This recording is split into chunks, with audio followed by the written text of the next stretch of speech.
Okay, go ahead. In our evaluation of the movements of our consciousness, this ability of concentration is rightly held to be one of the greatest powers of the human mentality. But equally, the power of putting forth what seems to be an exclusive working of limited knowledge, that which presents itself to us as ignorance, must be considered one of the greatest powers of the divine consciousness. It is only a supreme self-possessing knowledge which can thus be powerful to limit itself in the act and yet work out perfectly all its intentions through that apparent ignorance.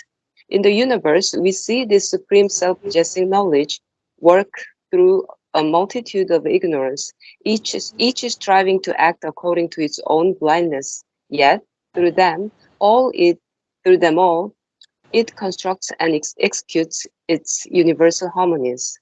More, the miracle of its omniscience appears most strikingly of all in what seems to be us, in what seems to us, the action of an inconscient, when through through the complete or the partial nescience, more thick than our ignorance of the electron, atom, cell, plant, insect, the lower forms of animal life, it arranges perfectly its order of things and guides the instinctive impulse or the inconscient impetus to an end possessed by the all knowledge but held behind a veil, not known by the instrumental form of existence, yet perfectly operative within the instinct or the impetus.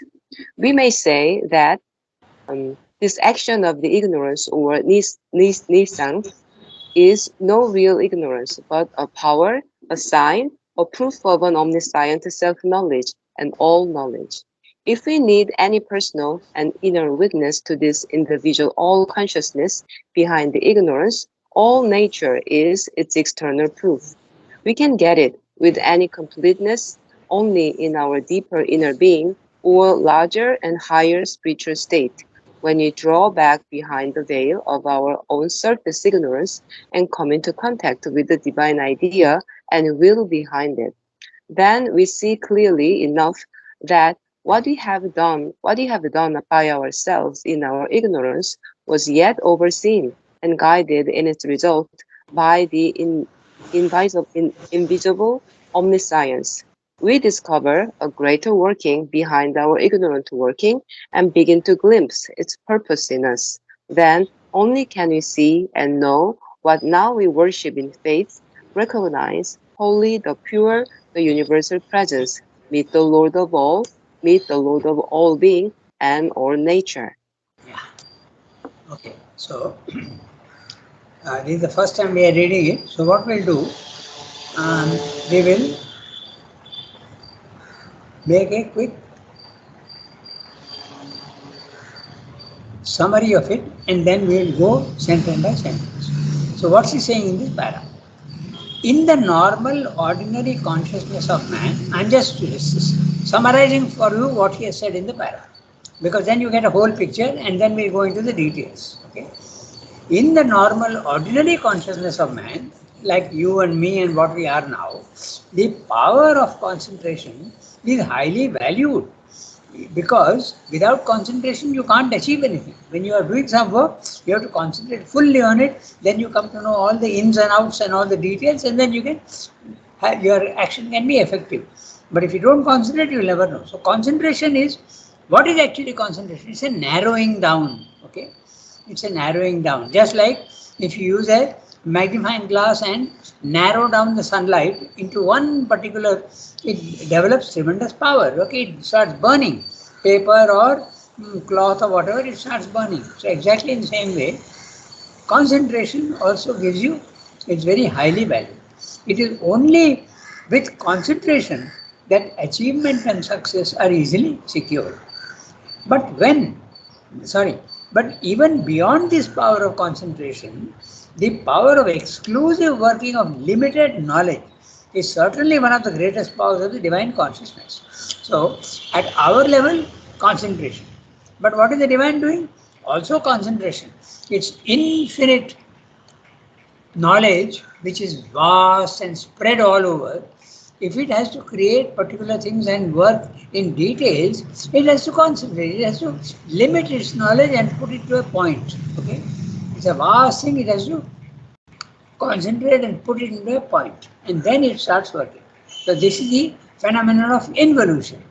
So, and Sridhar is calling it the power of exclusive working of limited knowledge is certainly one of the greatest powers of the divine consciousness. In other words, a consciousness which is infinite has also got the power to make itself small and reduce itself. If you think about it, it's really true, no? Because if you think about it in the physical world, it's not always possible to reduce something big to a small thing. You give examples to yourself and you will see that. Okay? Is certainly one of the greatest powers of the divine consciousness. It's only an all-powerful omniscience that can have this capacity to diminish and limit itself to the task at hand, yet effectuate all its intentions even while seeming to be ignorant. In other words, the detailed working is there and yet the whole working also is there. That's what Sridhar is saying. The universe is full of the proof of this omniscience work of ignorance. Okay?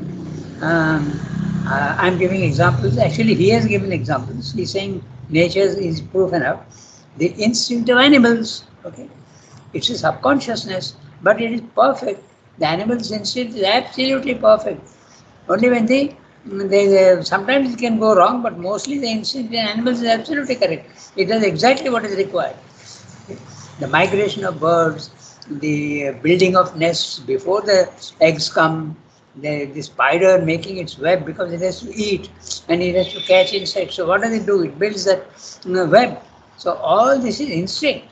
It is not a thought out thing. Okay? The plants search for light. All these are also concentration, limitation of concentration to such an extent that it seems to be mechanical consciousness, mechanical force. The plants search for light above and water below is also another example. Okay? The perfect biological working of living organisms, that also. Okay? The kidneys are working fine, the heart is working fine.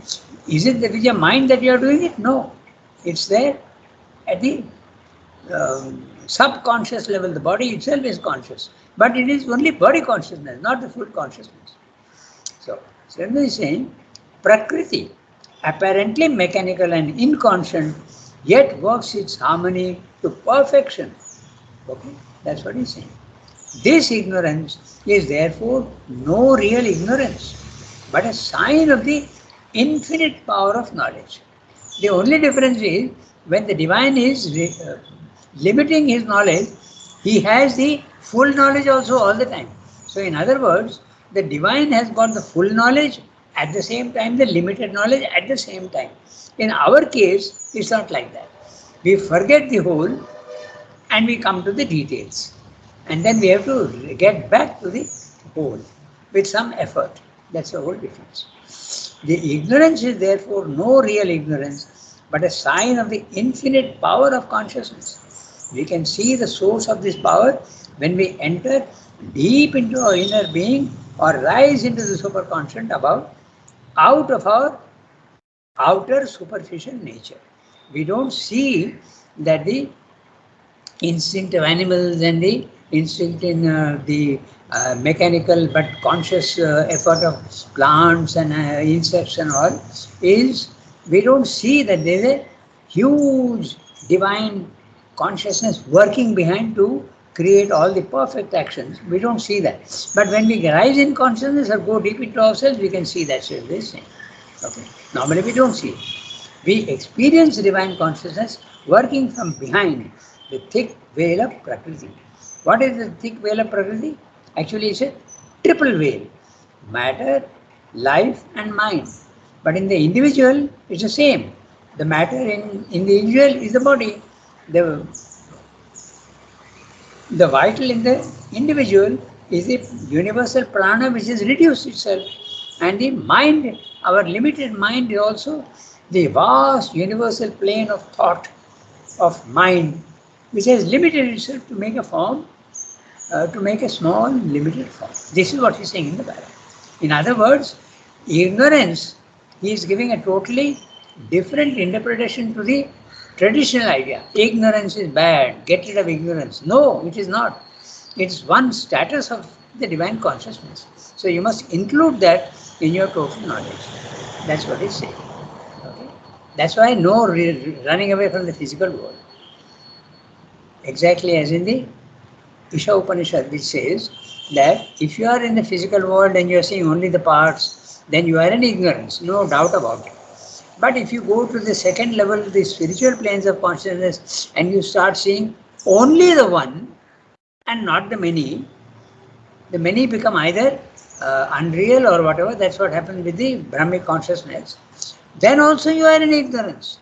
So you must know the whole and the parts. You must also know God's light as well as His night, His darkness. Then only your knowledge of the divine is full. That's what the Isha Upanishad says. Swami is saying the same thing here in different words. Now we go sentence-wise from the beginning. Okay? In our valuation, or the movements of our consciousness. Okay? In our valuation means human valuation, limited as we are at present. In our valuation of the movements of our consciousness, this ability of concentration is rightly held to be one of the greatest powers of the human mentality. Obviously, you see sometimes children are unable to concentrate when they are doing something. Why children? Even human beings also. I'll tell you something, I'm going to confess. Okay. When I'm making a prayer, okay, suddenly in the middle of the prayer, my mind goes somewhere else altogether. Still, at this level also, it is very difficult to concentrate. Then you have to forcibly bring your mind back to what you were doing before. so concentration is a big power. To be able to do that is not a small thing, it's very big. And what is concentration? Putting the whole mind like a spotlight onto one particular area and forget all the rest.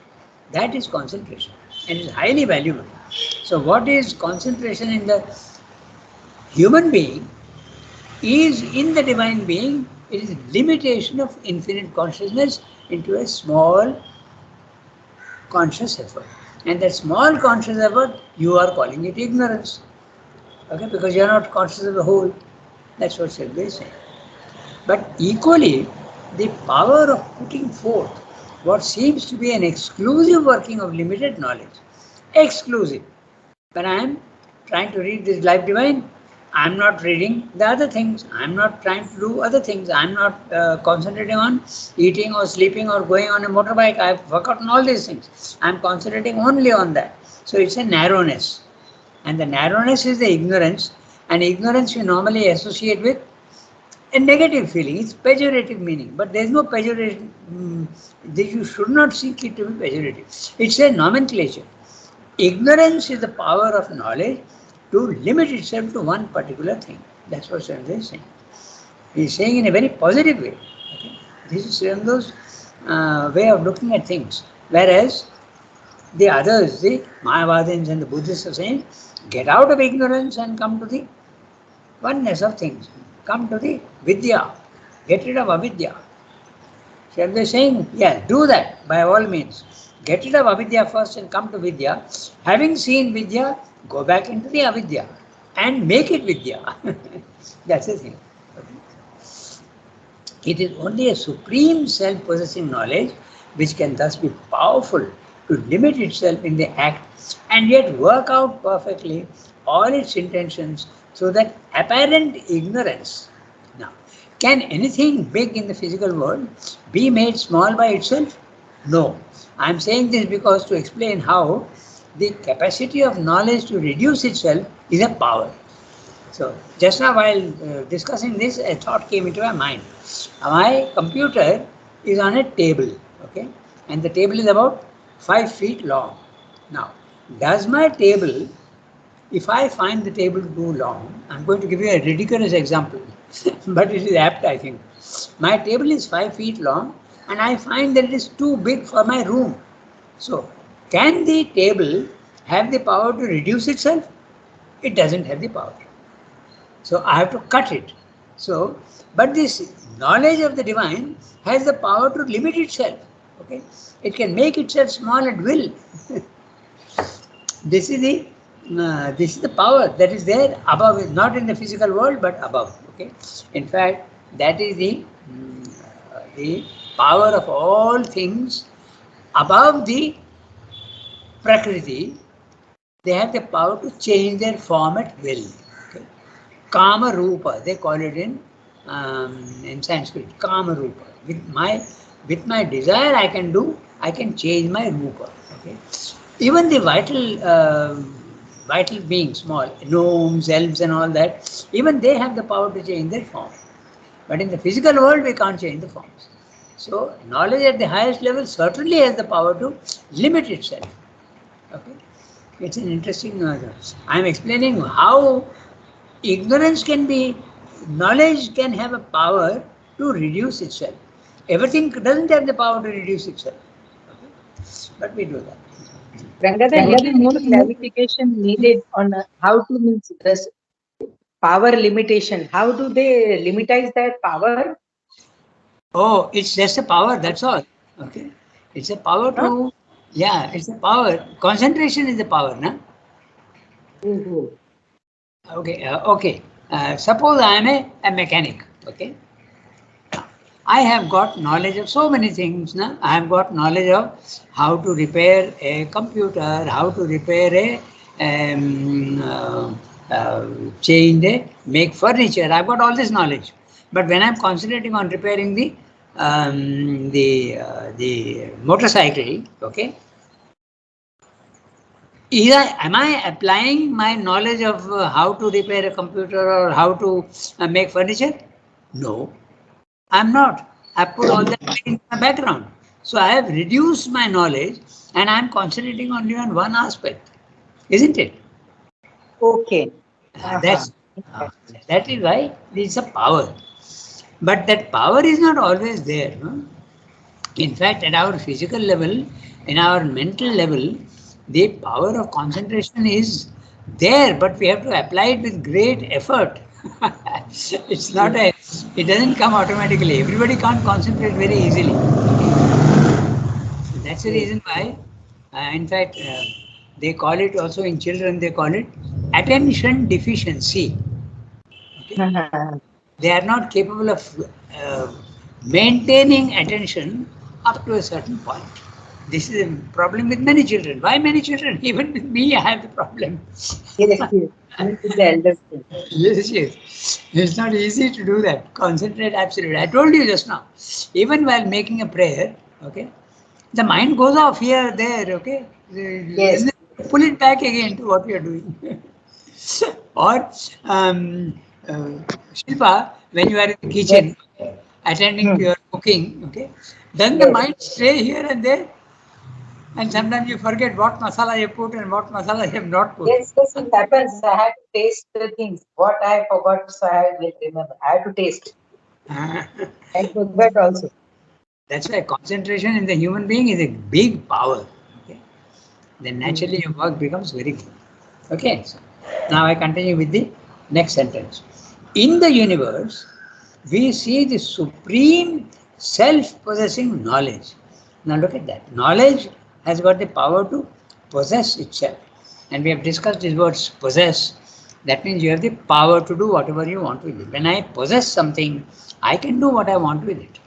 If I possess my my shirt is my own, I possess it, I can do what I want. I can wear it or I can throw it away or give it to somebody else. I am master of my shirt. So this self-possessing knowledge, the knowledge can do whatever it wants with itself. That is self-possessing. The word is very commonly used by Sri Aurobindo, self-possessing. Okay? When you possess something, you are master. You can do what you want. Now, so, where is it gone? I've lost it. So, in the universe, we see this supreme self-possessing knowledge work through a multitude of ignorances. What does he mean by multitude of ignorances? insects, trees, okay, all they seem to be ignorant, even human beings, okay, cats and dogs, all are, there is ignorance everywhere. It's a multitude of ignorances, but each one, look at the sentence what Sen is saying, each striving to act according to its own blindness, not according to its sight, but according to its blindness. Yet through them all, it constructs and executes its universal harmonies. So when I am blind, how can my actions be absolutely correct? Because there is a universal force and knowledge behind pushing me to do the right thing, just like the instincts in animals. The animal is not doing consciously with its knowledge, it is being made to do this thing by the force behind it.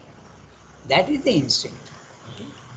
Or, as we discussed, even trees, okay, they are going and doing the right thing. Trees need light and water, and they know exactly how to do that. Okay, if you take a potted plant, okay, a plant in a pot, and you want to experiment, you have got an experimental mind, and you say, let me see, I'll turn the pot upside down and see whether the tree will keep on growing downwards. But no, you will suddenly see that it bends and starts coming up again. It reaches up. Why? Because it needs light. It can't go down, it will go up only. That is the thing. And the roots also. The roots are always looking for water. Let me tell you something very interesting, okay? I on my table near the photos, I have got somebody gave me a croton. A croton is a perennial, it's not a flowering plant, okay? It's a plant with only leaves. There is no flowering on it. There are many plants like that. So I got and I put that in a vase and I put it near the photos. You know what I found? Very strange that because there is water inside, this croton which is cut and put inside, it is developing roots at the bottom. Okay. All plants don't do that. I was surprised to see that. Okay, it is producing roots. Why? Because the instinct in the plant is telling, hey, there is water there, take it up. Fascinating, absolutely. So even a little branch, okay, little branch which is cut and put into water, the roots are coming up automatically because that's the way to suck up the water in a plant. So this is the ignorance that Srimdev is speaking about. The ignorance is not really an ignorance, it's a diminished knowledge. Okay. So in the universe, he's talking a multitude of ignorances. Everything in the physical world is ignorance. So multitude, beginning from a stone, from small unicellular creatures to small insects and trees, insects, and also higher animals, and finally come to man. He is also in ignorance, but less ignorant than the lower creatures. Each striving to act according to its own blindness. Now that's an interesting thing. Huh? You are acting according to your blindness. Normally, you would act according to your whatever you can see. But in the lower nature, it is acting according to its blindness because there is a force behind making you act. Yet, through them all, it constructs and executes its universal harmonies. I think another idea has just now struck me. Suppose you take an army, okay? You got 10,000 soldiers, okay? And each one is doing something.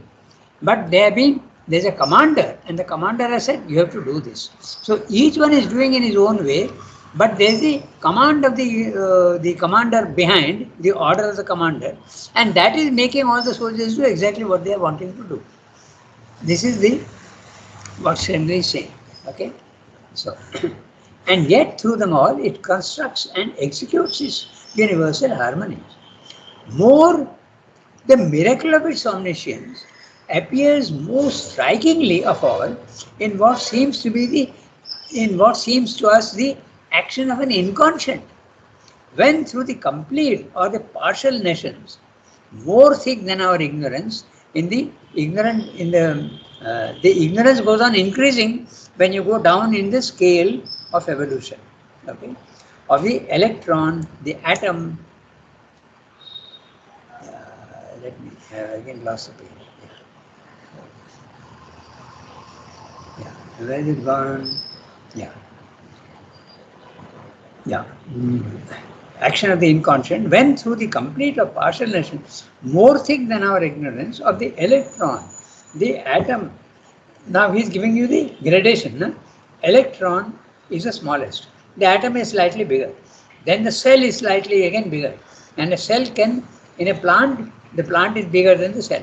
Then the insect, the lowest forms of animal life, it arranges perfectly its order of things and guides the instinctive impulse or the inconscient impetus to an end possessed by the all knowledge but held behind a veil, not known by the instrumental form of existence, yet perfectly operative within the instinct or the impetus. You'll see that even in animals, a newborn baby knows exactly how does it know? It's not a mental movement or a conscious movement. It automatically goes and starts feeding itself, suckling from the mother. Okay, so how does it know that? You wonder, but it does it automatically. All animal babies do that. In mammals, of course. Okay, so this is what Sandra is saying. Automatically. And the end result is exactly what the all knowledge is wanting to do. That's what he's saying. But it's all held behind a veil not known to the instrumental form of existence. The instrumental form of existence in the body is the body mind life. In the cat, it is the outer nature, okay? But it knows exactly that it has to go and feed itself, and that's what it does automatically. Yet, held behind a veil, not known to the instrumental form of conscious existence. Clear? The kitten does not know that it has to eat, but without knowing also it is doing exactly what has to be done. That's the instrumental form of existence. The outermost part is the instrumental form of existence, yet perfectly operative within the instinct or the impetus.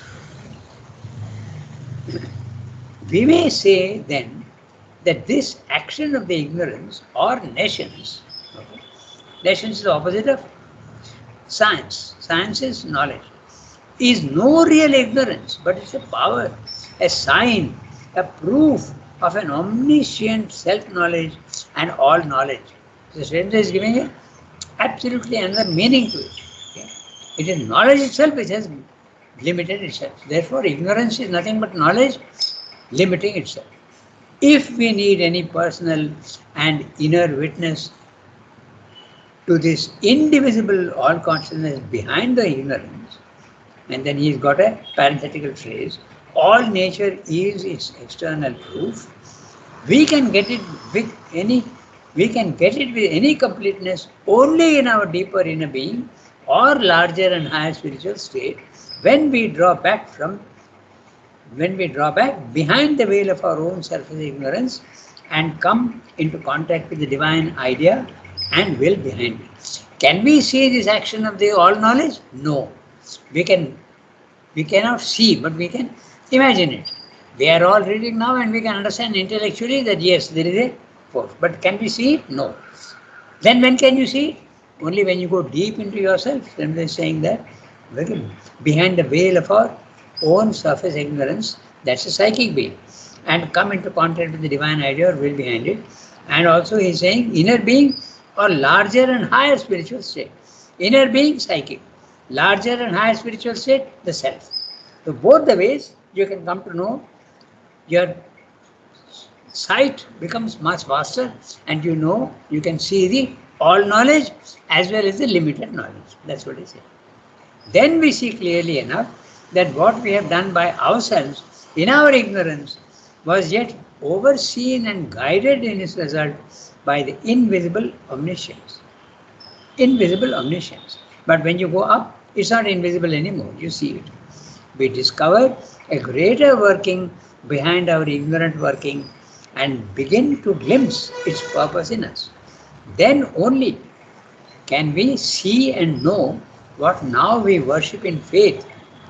We have got faith that the divine is helping me, and that the divine help we see when we rise in consciousness. Now we don't, but we have faith. Not all, but those who have the faith, they continue to work like that, and then they realize their faith gets justified later on. Recognize wholly the pure and universal presence and meet the Lord of all being and all nature. Okay? So, this is what he's saying in the Bible. In short, the ignorance that we see is not really an ignorance, it's an intended, purposeful limiting of itself to achieve a certain particular work. And why it is limiting itself also, I've given you an idea, but we keep reminding ourselves because then all these ideas are all separated, but we bring them together, it becomes clear. As I told you, like knocking a nail into a wall. Okay, I've got a huge amount of force, but I have to use the right amount of force. I have to limit my force to do this work, small work of knocking a nail into the wall. If I use too much force, I'll break down the wall. And if I use too little force, it will not work. So I have to use the right amount. I have to tone down my vast power of power, my vast power. I have to tone it down to exactly what is required for the work. That is the limitation. So that's exactly what Sridhar is saying. We have now 10 minutes more. So I think we can read the next paragraph. As with the cause, the ignorance, so it is with the consequences of the ignorance. Shall we read that? Who can read? Only Archanadi and Shilpa are left. So, Shilpa, I think you can read. Yeah, Can you read? Yeah. Okay. as with the cause of ignorance, so is it with the consequences of the ignorance.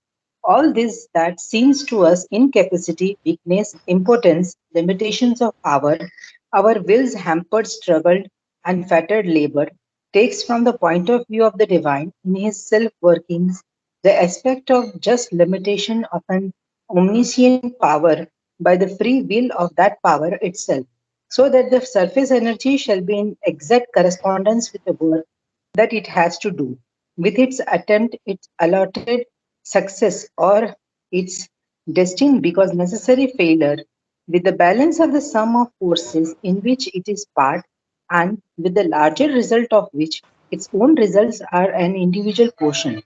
Behind this limitation of power is the all power, and in the limitation that all power is at work, but it is through the sum of many limited workings that the indivisible omnipotence executes infallibly and sovereignly its purposes.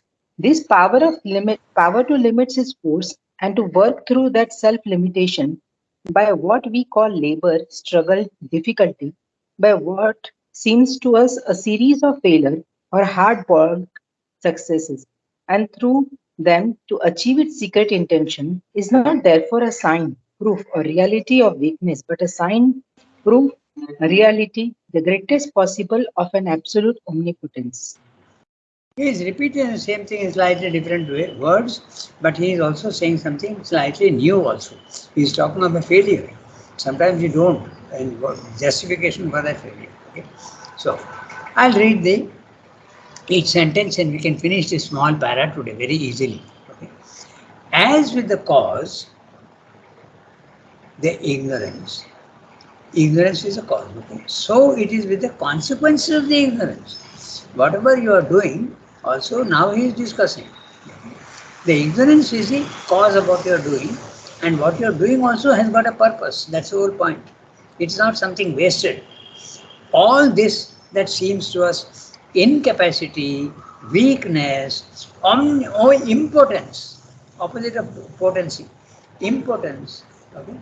Limitation of power, our will's hampered struggle, fettered labor, takes from the point of view of the divine in his self-workings the aspect of a just limitation. Just means it is justified in that sense. Just is used in the sense of justified here. Okay, their limitation is justified. Okay, otherwise you may say, if someone is stupid, you will say your stupidity is not fit for this job. Your capacity does not justify the job that you are going to do. But no, Samuel is saying that all limitation is justified. It has got a reason for it. That's what he's saying. Okay, in his self-dealing, the aspect of a just limitation of an omniscient power by the free will of that power itself, so that the surface energy shall be in exact correspondence with the work that has to be done. Okay? I'll stop here. He has used the word correspondence. We can use the word also the proportionate. Okay? The work that I have to do, my force must be proportionate to that, neither too big nor too small. That's what is meant by the word correspondence here. Okay? So I'm reading out the slight comment that I put on the correspondence. The energy justifies, adjusts itself to the task at hand. Okay? Correspondence of power to the limited result desired. Okay? It's a very interesting story. I put a very interesting comment there. Long ago, I had read a story. It's a story of the gentle giant. Okay, he's a huge giant. Okay, he's physically a huge man, but he does not know his own strength. Okay, and even when he is petting a small child, okay, he doesn't know his own strength. So his strength is so much that actually he stifles the child. Okay, it's a very cruel example, but that's exactly what I said about the knocking a nail into the wall. So the story of the gentle giant, it's a real story. Huh? I've forgotten the author. I don't remember the author, but I'll try and get that because it's a very interesting example. He is so gentle, but he's so big that there is no correspondence between his gentleness and his power. And when he's even petting and caressing a small child, his force is so much that he stifles the child. So, in other words, the divine knows how much force to use for how much work, what the work is. That's exactly what he's saying. Correspondence. Okay? It's very important. We don't think of that in this way. So, with the work that it has to do, the force has to tailor itself. It has to mold itself into exact proportion between the work to be done and its own power. The quantity of power that it will use for a particular job. With the work that it has to do, with its attempt, its allotted success or its destined because necessary failure. Now he's bringing in a different idea. He's saying that even if you use the right force for the job, you may succeed or you may fail. So why failure? He's saying it is necessary failure and destined to failure. It's very easy to understand why. Because suppose you are sending rockets into the sky. You have no idea of how it has to be done. You have no knowledge. So you start first and you fail. The first time you fail. And when you fail the first time, you start looking, why did I fail? Why did I fail? And then you find the mistake that you have made. Now your knowledge is slightly more. Right? Now, you correct that with the knowledge that you have and you try once more. Again it goes up a little higher up and again fails. Now again you analyze and see what has gone wrong. Okay, this is exactly the example I'm giving is exactly what happened with the Indian Space Research Organization as well as NASA. Okay, National Aeronautics Space Administration in America. Okay, they went on failing. So failures are sometimes intended.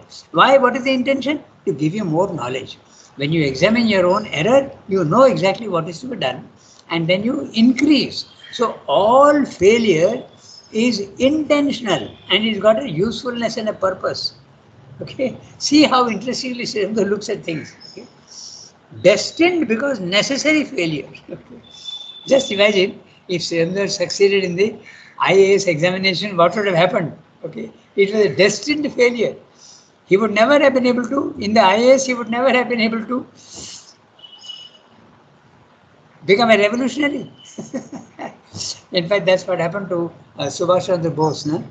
He passed his IAS, but he gave it up so that he could become a revolutionary. So, but that problem didn't arise for Sri Aurobindo. It was a destined failure. Okay. With the balance of the sum of forces, which is a part with a larger result of which its own results are an indivisible portion. So success and failure are steps. Each failure is a step towards success. That's what Sri Aurobindo is saying. Okay. And the larger result of which its own results are an indivisible portion. They are all linked together. Behind this limitation of power is the all power. And in the limitation that all power is at work. So anything that we do, there is always a guidance from, even in yoga also. I am going on making an attempt and I am not succeeding, but there is an all power guiding you slowly. But okay, this power to limit its force, to work through that self limitation by what we call labor, struggle, difficulty, by what seems to us a series of failures or half balked successes. The word balk, you don't pronounce the L, Baulk. Balk is to put an obstacle to put an obstacle and to make a failure, put up an obstruction to your work. Half box successes, and through them to achieve the secret intention. The secret intention is to give you more knowledge by failing you.